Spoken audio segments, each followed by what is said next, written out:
విస్తారమైన సంపద మనకు వస్తుంది, దేవుడు ఇస్తాడు.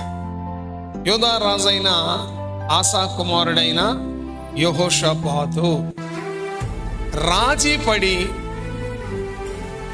రాజు పతనం అయిపోయాడు. లోకానికి, శరీరానికి,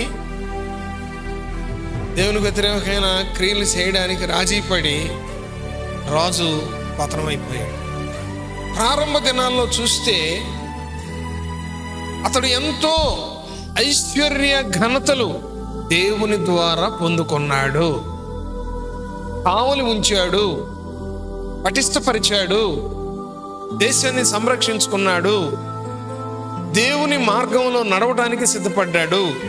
ధనము, ఘనత, ఆయుధశాలలు, పరాక్రమశాలులు ఇవన్నీ పొందుకున్నాడండి.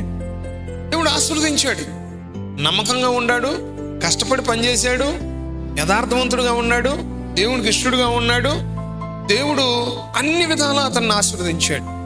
మనల్నైనా అంతే, ఒక క్రమబద్ధంగా ఈరోజు నేను ప్రార్థన చేసుకోవాలి, వాక్యం చదువుకోవాలి, దేవుడు చేసిన అద్భుతాలు, ఆశ్చర్యకార్యాలను నెమరు వేసుకోవాలి, యథార్థవంతుడిగా ఉండాలి, దేవుడికి ఇష్టడుగా ఉండాలి, నాకు ఇచ్చిన వాటిని నేను భద్రపరుచుకోవాలి.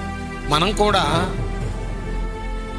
దేవుడు మనకిచ్చిన దాన్ని భద్రపరుచుకునే భక్తులుగా, బిడ్డలుగా ఉండాలి.